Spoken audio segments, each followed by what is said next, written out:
All right, guys, welcome to this special edition of Sports Direct. Today is Olele Sabado sitting in for your regular host for the brother, Cyril. And today we have a special conversation to have. This conversation has already been had with Lenny Lomote, and he's back. Yeah, I'm sure you're wondering who I'm talking about. The man, Kofi Ampadu, Mr. Kofi Ampadu. This is, I don't know if I should call him Ghana's Dominic Toretto, or I should call him, Ghana's NASCAR driver, or what he says he is called 2 spare tires, 5 continents, 1 car, 1 driver. Ladies and gentlemen, Mr. Kofi Ampadu is in the building. Yes, sir. Welcome home. Thank you very much. How are you feeling? Oh, I'm feeling very welcome. My goodness. Now, Yes.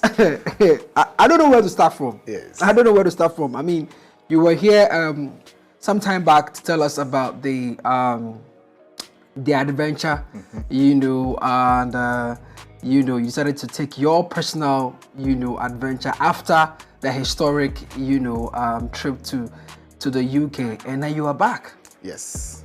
First of all, just tell me how everything went down. Okay. So I'm back, as in not because I am done completely, Right. but I'm back because, like I said in my previous interview, Yeah.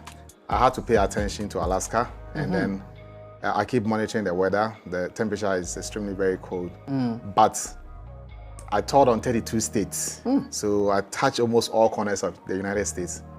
And then I started from New York, and then I headed towards the northeast, towards Massachusetts, and I connected back into, I did those states within the east side, Connecticut and all those places.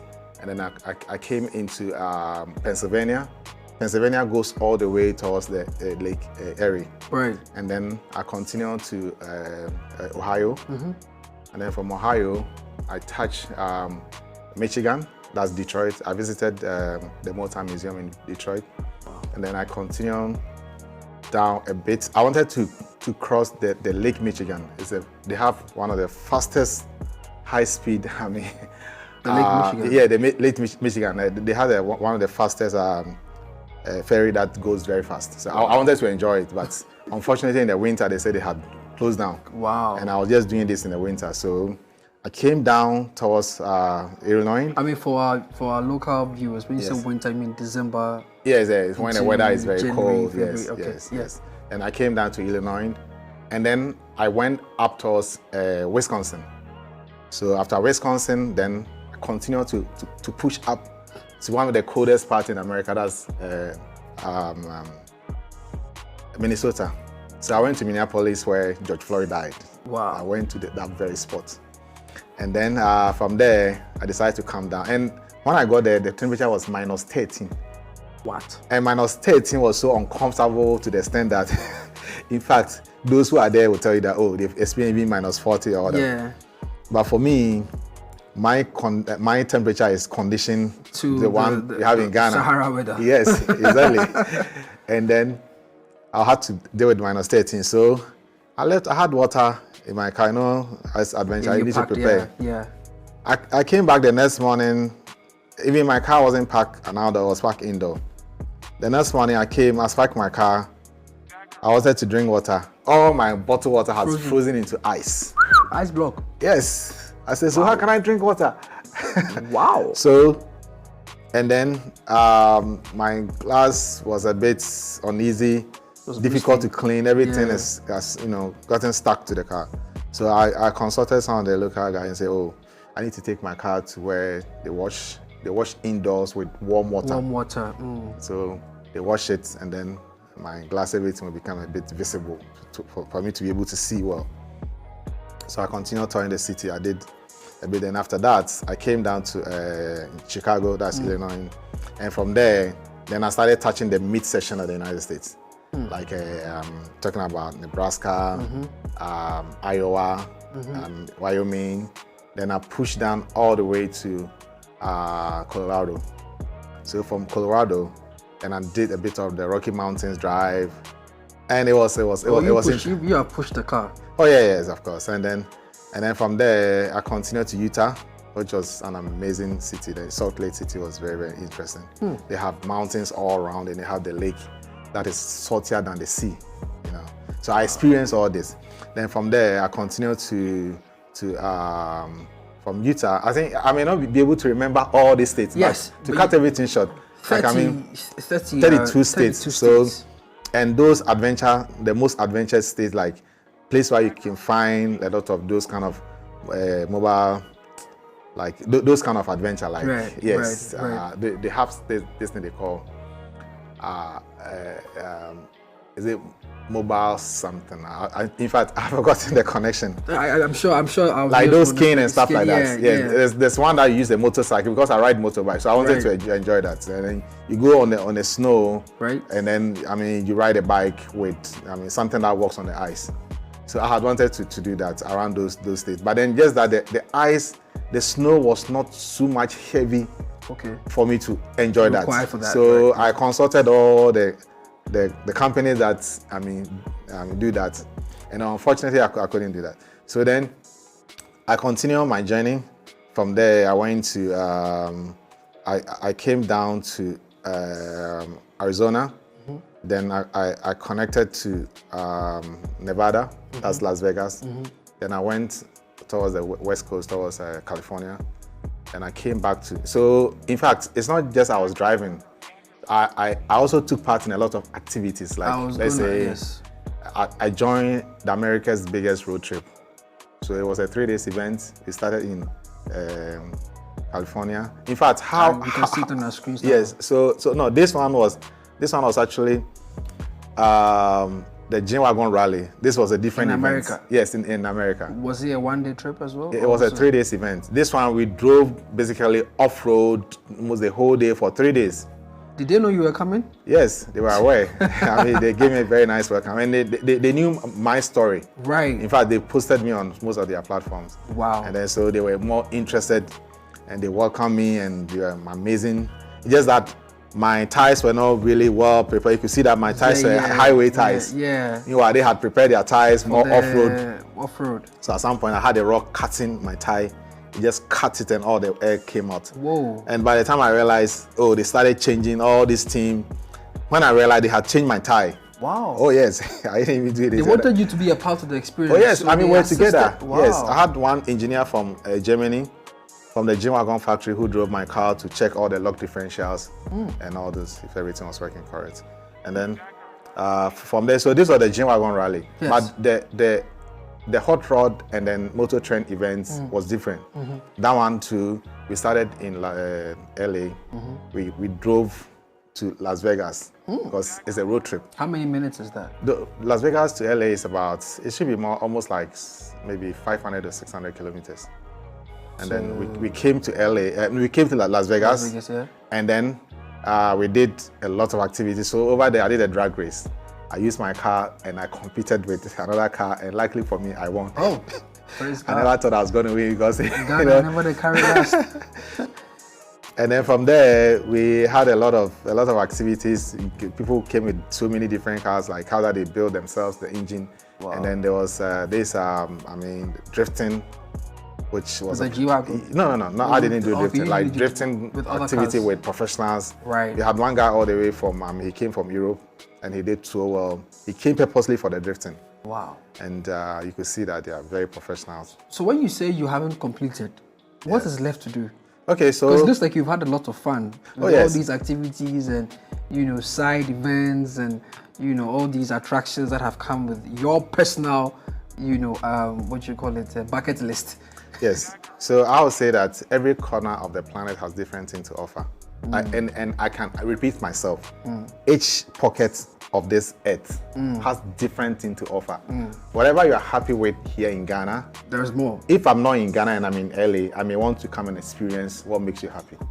It's the same way that if I happen to be in Ghana, I may want to experience what makes the people in Chicago okay. Right. And it's kind of, unless you get there before you realize that, oh wow, that's how things are done. And even observing the people.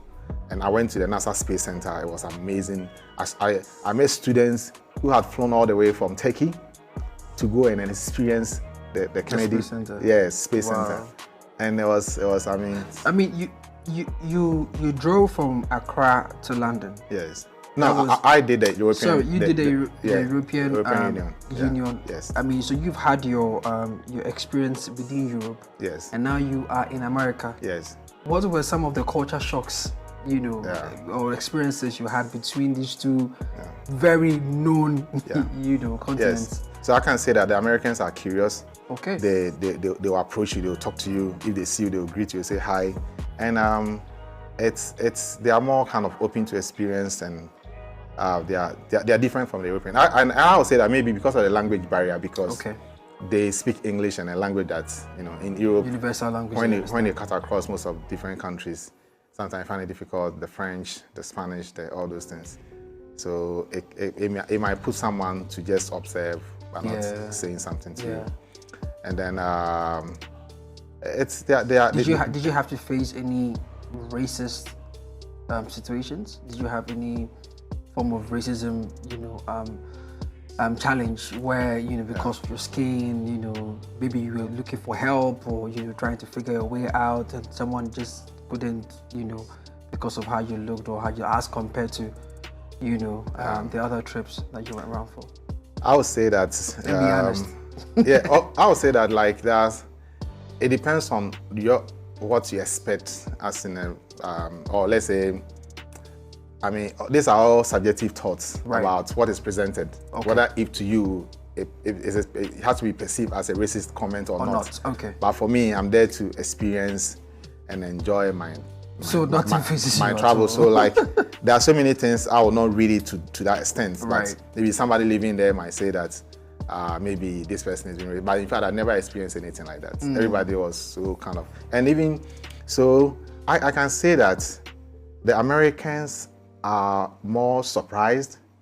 They are more shocked of what I was able to do to bring my car and drive it there. And the Ghanaians who are based in America are also surprised. They rather show more, like they kind of surprised that you with guys. The Ghana number plate. Yeah, with the Ghana number plate. and it's because see, the American system is different from the European system. That's right. You are dealing with a system.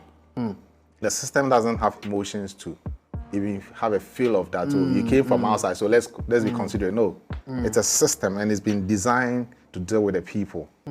So how do you, deal with the system? Like getting insurance, getting an Easy Pass. The Easy Pass is an electronic device. Most of these toll booths, there's nobody to even take money. You need to have this electronic device. You need to put in your car registration number, and when if you don't have it, you don't have it. When you put in those car registration number from Ghana, the system will tell you that it's wrong. It doesn't exist in the database. Yeah, it's wrong in a sense that it doesn't really match what's in the database. Yeah, so how do you go about it? And getting insurance? I mean, all of this. So it's not like there will be in most cases, you don't even get anyone to talk to. You get it? Unlike going to Europe. Europe, we were on the highway when we did insurance. But here it's different. I mean, so how did you survive this? Because these are very interesting, shocks to me, because like you said, the system is working. Yes. The system is working. So in times where you couldn't get people to talk to, how did you come up with a solution to escape from, or should I say, to be delivered from that, caught up moment? Yeah, so I would say that your ability to adapt is very important if you want to go around the world, because even if you don't behave well, the law enforcers may frustrate you, that you may even be frustrated that you might not want to continue. So in as much as things can be difficult, you need to have the tendency or maybe the predisposition of dealing with it, not really getting so frustrated and pulling away. And you have to go again, find out what other means can you do this, and stuff like that. And at some point, sometimes you just relax, sleep over it, and then come out with a solution to deal with. Did you ever feel like, stopping this thing? Oh, no. Have you ever come to that point where man, why am I stressing myself? I don't want to have fun, but this fun is too stressful. Let me just park the car and then, just go along my life and my duty. Have you ever come to that place ever since you started this continent by continent expedition? Yeah, so I haven't really had the thought of, let's say, stopping, because in as much as I'm going around seeing things, I also want to influence the younger kids to love science, and also issue has to do with mental health and child abuse. These are things that not necessarily like, let's say, so at some point, I went for one interview with the Ghanaian base in New York. Okay. There's a popular building called the Tracy Towers. So they invited me to have like a meeting to tell them about how I was able to do all this, because they live in America, they know how the system is. And like I said, the Ghanaians in America, they appreciate what I'm doing a lot. Along the line, when I realized, they started donating money for me, but I never asked them to donate money. And then they asked me whether if there's any platform they can donate money. I said, I don't have any platform to donate money. But then they said that anyone who has cash should bring cash. And it shows because, see, they understand how you understand. The philanthropy of the activity makes sense to them, and so they would find a need to invest. Yeah, so if I look at all this, and then I look at the fact that I want to help the younger kids in Ghana, and I want to influence people when it comes to child abuse, because I believe that even you can link child abuse to mental health. That's right. And then, how we can live together and protect the planet. Yeah. These are things that, I can't exchange this with any money or anything. So, when and the moment I pick the car and start driving, and I start picking things to my consciousness, it doesn't make me feel bored, because the motivation is different. You see a road you've never driven on before, town you've never been there before, and so it took me to a point where I don't care where I find myself. As far as this road, I'll drive. I don't need to know anybody in this town. You just go and drive. Yeah, and the moment I stop at gas station, that's where people start approaching me. You start coming to my car. How have you managed the economical differences? Europe, the US, in terms of, I'm sure you do your budget and your financial plans and stuff like that. But by the time you move from maybe Denver, Colorado to Columbus, Ohio, then there's something going on with the stock market, there's something going on with the fuel prices, and then you have to now readjust your finances. How are you keeping yourself, afloat within this, oscillation of the economic challenges the world is actually facing? Yeah. So at some point, when it comes to gas, they call it gas, we call it petrol. Petrol, yeah. When it comes to petrol, at all material costs you have to buy. That's right. And maybe even if... And you are buying it for a G-Wagon, this is not a small car. Yes, of course. So you actually fill the tank? Oh, yes, so I don't let my fuel gauge go below half, because it's some of the precaution measures. Okay. Because I don't buy gas in the night or petrol in the night. Okay. And I don't drive in the night as well. Okay. So I try as much as possible to pay attention to things that will put me in danger. Okay. Because if you gas station, sometimes they can rob you and stuff like that. Yeah. So I pay attention not to. So you've never traveled in the night? Yes, at some point, not really to be on a highway at night, or maybe at some point you visit maybe a Ghanaian. And then also there was one instance whereby I visited a Ghanaian. I was going back to a hotel, and my policy is that I don't sleep in anybody's home. Right. Irrespective of how it is, right. I'll find a hotel and sleep. So I visited one Ghanaian. I was in Florida State, and then around Tampa, yes. And then the person lives outside the city, way outside the city. And so this conversation, Ghanaian, when we meet, we talk. Chat. We're all happy chatting. When I finish, I have to. So they asked me that. So and then I told them, I have a hotel around. They're going to look for a hotel. So I finished the conversation, and then I started driving. So the moment I started driving, then I scanned hotel within certain proximity. Then I realized that the hotel was far. Like taking an hour, 2-hour drive? About maybe 30 to 40 minutes drive. Oh. So then it was around 8 thereabout, and I had to drive 8 p.m., 8:45 p.m. So while I was driving, so they took me through residential neighborhood. So while I was driving, I got some point, I realized that a police light was flashing behind me. So then I stopped. It was a blue light, I stopped. Then the officer got down. It's a young guy. Then I rolled down my window and I brought my head out. And then I asked him a question I told him that this is my 25th state. I've driven in 25th. Your 25th. No, nobody has stopped me. Yes. Except, so what made him stop me? Then he was like, I said, I saw a number plate. I've never seen this number plate in my life. I want to figure out what it is.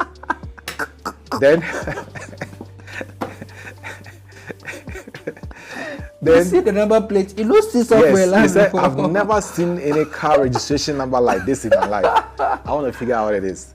I said, officer, I'm a tourist. I'm from Ghana. And he said, how did you get your car here? From Ghana. I'm sure the people in the video were equally wondering Yes. the same thing. Yes, and then I was like, oh, the law allows me to bring my car and drive here in the United States with a Ghana number plate. I said, really? Can you show me documents that prove that you... In the cash of American police, you whole law. So within my reach, I had all my documents. Straight. So I put the document behind the passenger side, the back seat, and then brought it out and showed it to him. And then he was like, can I see your ID? So he went through the documents. Can I see your ID? And I put my international driver's license accompanied with the local one from Ghana. That's right. Then he looked at it. I said, enjoy your tour. I said, thank you, officer. So you see. No, that's very fascinating. Oh yes, the police officer. I mean, I wouldn't. Is this? I don't think we can blame him for that. I don't think he was supposed to know that. For me, it makes me feel safe because, you see, it works in different way from the way I look at it. It means that if somebody used fake registration number or a number like that, the police were working. Yes, and then the system is working. Yes, they were working to make the country safe so that I can drive my car. You understand? If the place is not safe, there's no way I'll be able to drive my car. Yeah. So I feel that yes, I mean the system is working and they are really at work. So I was very comfortable driving. Example, if I don't take this conversation, we'll do 2 hours. Let's talk about why you are back home in Ghana. When are you returning? What are the plans? Are you back to touch base with family? What has brought you here? Yeah, so like I said, I did 32 states. I went all around, and then so the last section is to go to Miami. Right. I went to the Key West. Okay. Like very down where the rotational speed is high, and then from there I started coming to the east side. So I touched Georgia, and I touched North and South Carolina, and then I touched all those Mississippi, Alabama, and then Louisiana. I went to New Orleans, and then I continued towards Washington. Washington, yeah. As in DC. DC. And then all those places, Delaware and all those other states. And then from there, that's New York. So then I'm back to where I started. Okay. So I said, okay, fine. Let me prepare. So it's like this time I went all around. But the next move, my next plan is that I'm going to drive straight to Alaska from New York. And the distance from New York to Alaska it's more than the distance from here to New York, from Ghana to New York. By plane? Yeah, so if I measure from New York to Alaska, the distance, it's longer than if you are traveling from here to New York. So in layman terms, if you are flying from Accra to New York via plane, yes, that's about 16 hours. Yes. Right? Yes. And if you are leaving New York to Alaska, yes, which according to you is more distance than... Yes. I mean, you're doing 24 to almost 48 hours? Yes, I can't tell if you are flying by air, how long it will take from New York to Alaska, but I know that the distance from New York to Alaska is longer than the distance from Accra to New York. And that's the last stage you need to drive. So there's other side that I'm now making it, public. Public, okay. My objective is to put 1 million kilometers on my engine.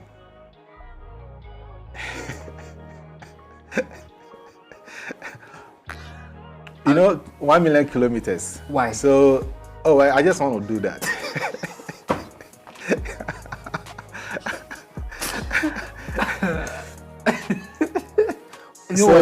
Before you answer the question, yes, you come off as a very adventurous person, like you like taking adventure. But at what point did you say, "This is what I want to do"? I just want to put 1 million kilometers on my engine. So you realize that, like the last time I said, an event can alter the next event. When you talk about Darwinian natural selection, and then if you look at, let's say, when you start something and then you get to know more things, and then of course it will predispose you to curiosity, do other things, and realize that then you can even do more. So it's always like that, and I realize that like I said, there's other things that I want to push. Yeah. The mental health and challenges and all that. And this is like the world road is not, it's never ending. By the Yeah. time I finish even one state, they've already started constructing a new road I've never even. So if I say I want to drive on the world road, it never ends. Wow. Yeah, so that's how it is. So my car is going to be going around, and so when I was coming, I had a parking company, Okay. and then so I signed agreement with them. So the car is with Park the them. car with them. I feel Just that's what I want to do, not to park in someone's home. No, a lot of Ghanaians offered me, oh, come and buy my home. My house is no. I don't do that. I won't do that. Leave it with parking company. Let them take Park care the of car. it. But fortunately for me, there were 2 Ghanaians who were working in that company. That company, okay. And then I met them when I was parking. Oh, So man. I said, oh, wow, it's so comfortable even meeting Ghanaians here. Let me because for the sake of time, whilst we look to wrap up, I see that the car was registered in 2022. Yeah. Did you buy the car for this reason, or it just became an add-on, or you were always fascinated about the G-Wagon, tribe of Mercedes-Benz? Because I'm wondering if you are looking to, or you would attempt to use any other car for this. The car has served you so well. Yeah. I don't know if you are having thoughts of trying maybe another brand, perhaps a Lexus or a Toyota. Yeah. Yeah. So the 2 questions here I'm asking is, would we ever see Mr. Ampadu in a different car doing around the world, or the G-Wagon is for life? In fact, driving the G-Wagon is a different thing altogether. that one, I'll say that. I mean, these are my candid opinion because if it were to be another car, it would have been kind of different. But I wouldn't say that I had the G-Wagon purposely for that, because when I was having the G-Wagon, I never had in mind that I was going to do this. Okay. So, but it's like you look at what you have, and then what can you, and then using what you have to tackle what is ahead of you. Right. Yeah. So, and on a highway driving, the G-Wagon does well. And the off-road too. So with the G-Wagon rally, we did a lot of off-road, and I mean, kind of steep, places whereby you have to lock the differentials. If not, the car will not be able to climb up. Whoa. Yeah. So we did all that, but were you behind the wheel doing that? oh yes, of course. So you had that steep. Cause I've been seeing this in the videos. Like I see people trying to. There's some they call waterfalls. You know the waterfall. Yeah, you climb up. Yeah, we did stuff like that in a sand dune. I never even knew that they had sand dunes in Vegas. How was the experience? How was the feeling like? This is the It first was- time you doing. yes, yes. Were you scared for yourself? Oh no, not you at were all. not scared for your No, life? No, not at all. Not for the car too? No, not at all. I mean, I do a lot of hard enduro riding in Ghana. Okay. So hard enduro is like we ride. Sometimes there's this road from Abosmati to Dodowa. It's a bush road. We cross some river down there. Right. There are rockies. We use the motorcycle, descend. So I've been doing all those things in the forest, in the Dodowa forest. And aside that, I've done a lot, around in Ghana. Even recently, I took part in a motorcycle going around all the regions. You ride a motorcycle too? Yeah, I ride a motorcycle. What I'm talking about is a motorcycle. Wow. Yeah, so when you have all these memories, it doesn't really put you at some points whereby I would say that I wouldn't be scared. I'm not scared when I sit on roller coaster. So you have the heart of a lion. Because I know it won't let me fall. It won't let you fall. Right. So I consider. But the Ghana system is different from the Abroche system. So how have you been able to overcome, the fears of the Ghana system? Because people, I'm sure people would want to experience these things and start from somewhere. But the roads have not been fair and have not been empowering enough. Yeah. But you have overcome that. Well, I would say that. When it comes to the road, it's not bad. We are gradually getting there. At some point, I even drove on rough roads in some part of Florida, which I think that it wasn't like, let's say, I wouldn't say it was a main road, but where I passed compared to Ghana. But it's okay for me. I have different hope when it comes to this country. That's right. And I always say that. It might not, certain things might not happen in our generation, and if you're in a hurry to witness certain things, then you'll be depressed because I mean, I believe that as we push our younger kids to love science, we let them, go to school and stuff like that. So, for instance, when it comes to the culture, what I've observed in America, I realize that even the younger kids and they are more into education.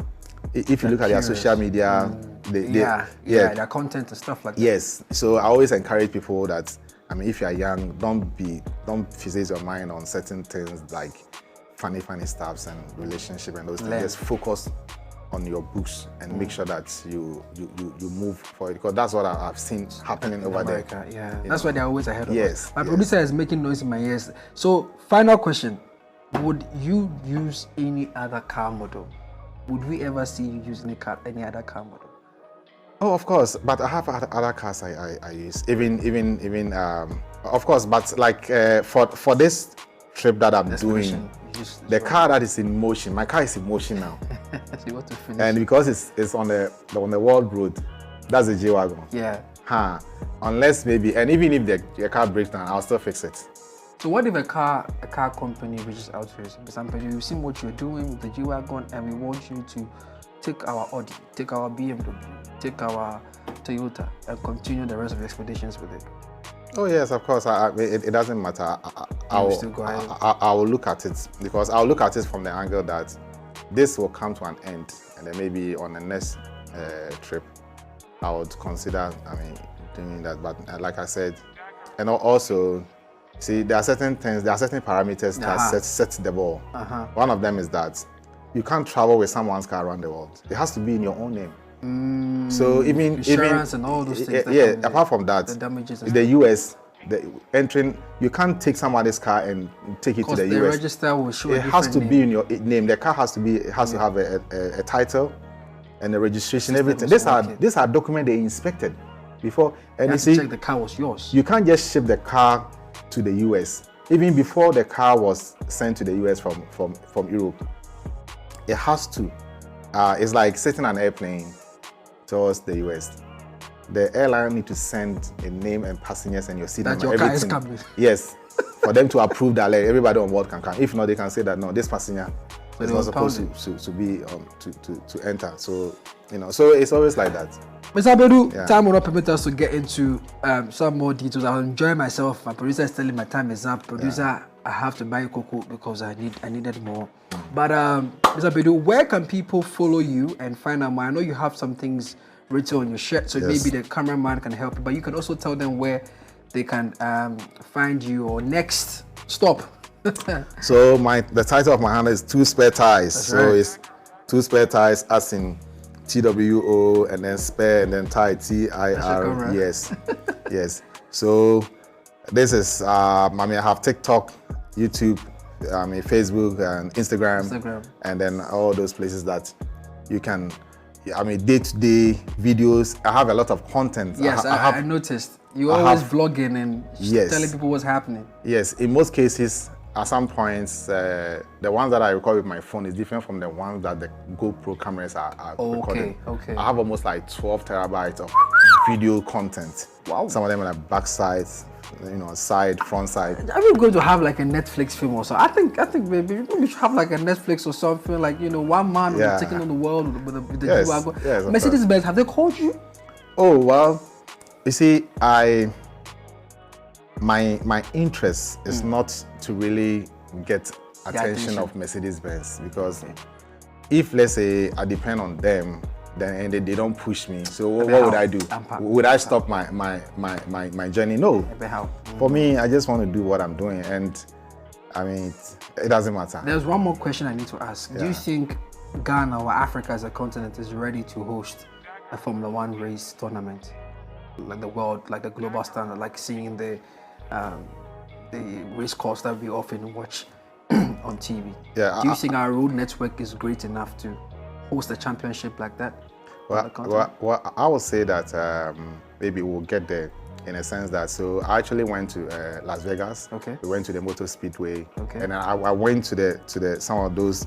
They've actually done the infrastructure that allows those things for the MotoGPs and the Formula One. Yes, and I can say that my car was one of the first cars. Somebody was telling me that your car is the first car from Africa to taste, be on that drag to race. kiss, I mean, to kiss. it's a proper racetrack. My God. Because when we finished, they printed all the results, everything from the computer. Yes. The road has a chip that, wow. Yeah. Viewers, like I said, if we continue this conversation, we might not end it. So, thank you so much for coming. I really enjoyed myself. And of course, don't forget to check out his social media handles. 2 spare tires, 2_spare_ tires. Exactly. TikTok, Instagram, YouTube, Facebook. You can catch up all of the videos that he has about 12 terabytes of them. You don't want to miss that, okay? Cyril, thank you so much for allowing me to do this. We have more coming up next. Don't go anywhere.